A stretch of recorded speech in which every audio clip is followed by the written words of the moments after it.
જય માતાજી મિત્રો, સ્વાગત છે તમારું ફરી એક નવા વિડીયોમાં। તો મિત્રો આજે હું આવ્યો છું નાર ગામના ખોડિયાર માતાના મંદિરે। તો મિત્રો વિડીયો પૂરો જોજો। આ મંદિરે એક ગુજરાતી ફિલ્મનું શૂટિંગ પણ થયેલું છે, એ બધું પણ આ વિડીયોની અંદર બતાવવાનો છું। તો મિત્રો વિડીયો પૂરો જોજો। તો જો મિત્રો આ મંદિર છે જે ખોડિયાર માતાનું મંદિર છે, જે વિક્રમભાઈ ઠાકોરનું ફિલ્મ તમે જોયું હશે કે પ્લીઝ જન્મ જન્મની ભૂલાશે નહીં।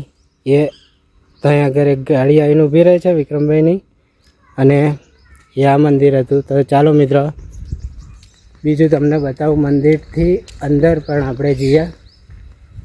અને તો મિત્રો જો બહાર ભાથીજી મહારાજનું એક મંદિર છે। તો મિત્રો આ મંદિર આવેલું છે નાર ગામ, પણ નાર ગામની થોડીક બહાર છે, અને તારાપુરથી ખંભાત બાજુ રોડ જાય છે ને, એ રોડની પાછળ જ છે, જે હાઈવે રોડની પાછળ। તો ચાલો મિત્રો આપણે મંદિરમાં જઈએ, અને જો મિત્રો બીજું સીન કંઈથી લીધેલું એ પણ બતાવું તમને, થોડું ઘણું મેચ કરાવું, બરાબર। તો જો મિત્રો બીજું સીન છે ને, આપણે પ્લીઝ જન્મો જન્મની ભૂલાશે નહીં ફિલ્મમાં વિક્રમભાઈ ઠાકોર જે આવે છે પગે લાગવા, એ કંઈક આ ટાઈપનું હતું। અત્યારે તો બધું થોડું બધું કેટલું ઘણું બધું ચેન્જ થઈ ગયું। તો મિત્રો આપણે આવી ગયા મંદિરની ગેટની અંદર આવી ગયા, અને પહેલાં તો આપણે ખોડિયાર માતાના તમને દર્શન કરાવું। તો જો મિત્રો આ ટાઈપનું મંદિર છે। તો મિત્રો પહેલાં તો આપણે માતાજીના દર્શન કરી લઈએ। હે મા ખોડિયારમાં ભલું કરજે, સૌનું ભલું કરજે। તો મિત્રો જો કંઈક આ રીતનું મંદિર છે મસ્ત મજાનું, અને એક સીન હતું અહીંયા આગળ કે કાલે હમણાં જેટલું કંઈક દેખાતું હતું એ પિક્ચર ફિલ્મમાં, અત્યારે તો ઘણું બધું બહુ ચેન્જ થઈ ગયું છે। આ બધું વંડો ને એવું બધું બહાર ચણાઈ ગયું છે એટલે।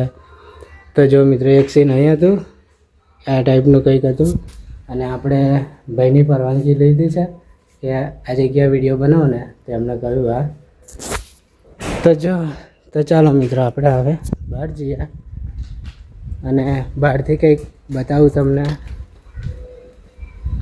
તો જો મિત્રો એક સીન અહીં કંઈક લીધેલું છે, અત્યારે તો આ બધું જાણી ગયું એટલે થોડું ઘણું મને ખ્યાલ નહીં આવતું કે આવી બધી ડિઝાઇનો તમે મેચ કરી શકો છો। કંઈક આ રીતનું સીન હતું એ અહીં આગળથી જે વિક્રમભાઈ ઠાકોર ખરા ને, પ્રાજનબેન ભટ્ટ અને વિક્રમભાઈ ઠાકોર મંદિરની અંદર જે પગે લાગવા જાય છે ને, તો મમતાબેન સોની અહીંયા આગળ બહાર ઊભા રહે છે। એ સીન આ જગ્યાએ શૂટિંગ હતું। ત્યારે આ બધું વંડોળ એવું બધું નહોતું, લગભગ બહુ વર્ષ થઈ ગયા, તો બધું ઘણું બધું ચેન્જ થઈ ગયું મિત્રો। તો જો મિત્રો આ છે આજુબાજુનું લોકેશન, આપ જોઈ શકો છો, મસ્ત મજાનું છે બધું। અને બીજું સીન લીધેલું કંઈક આ રીતનું હતું, જે આમ ઝબકારા મારે છે ને, એ આ હતું। જો મિત્રો આ હું સાઈડમાં સ્ક્રીનશોટ લગાવી દઉં છું, એ તમે મેચ કરી લેજો। તો મિત્રો એક સીન આ જગ્યાએ મસ્ત હતું।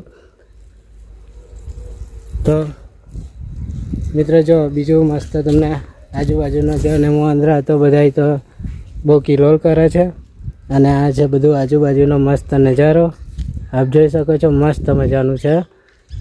અને એક આગળથી હું તમને મંદિર બતાવી દઉં, કેટલું જોરદાર દેખાય છે મિત્રો। પહેલાં હું આવ્યો તો લગભગ 2 વર્ષ પહેલાં આવ્યો તો, ત્યારે બધું કમ્પ્લીટ એનું એ સીન હતું, પણ હમણાં વર્ષથી બધું બહુ ચેન્જ થઈ ગયું। તો જો મિત્રો બહારથી કંઈક આ રીતનું મસ્ત મંદિર દેખાય છે, બરાબર। વિક્રમભાઈ ઠાકોર જે પગે લાગવા આવે છે ને, તો એમની ગાડી ત્યાં ઊભી રહે છે, અને પછી ત્યાંથી ઉતરીને પછી અંદર મંદિરમાં પગે લાગવા જાય છે। તો મિત્રો કંઈક આ રીતનું સીન હતું।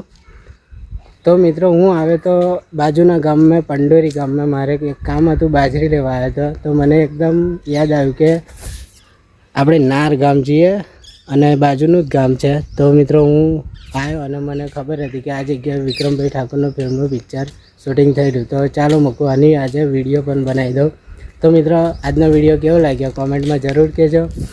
અને આપણું બાઇક છે, અને આ બહાર નીકળવાનો રસ્તો છે। તો મિત્રો વિડીયો પૂરો જોજો, હું તમને બહાર નીકળવાનો રસ્તો બતાવી દઉં, અને થોડું ઘણું કમ્પ્લીટ લોકેશન બતાવી દઉં। તો મિત્રો ચાલો આપણે હવે જઈએ બહાર, અરે આપણે જઈએ હવે પાછા. તો લોકેશન તમને થોડું ઘણું બતાવી દઉં.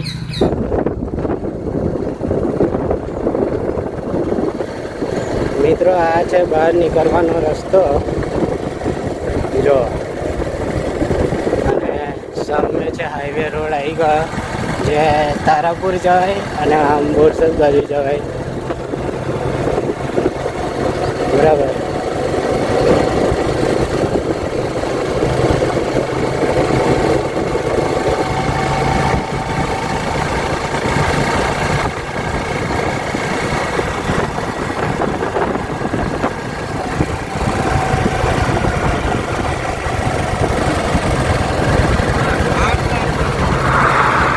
તો મિત્રો આજનો વિડીયો કેવો લાગ્યો કમેન્ટમાં જરૂર કહેજો. વિડીયો ગમે તો લાઈક શેર ચેનલને સબસ્ક્રાઈબ કરજો.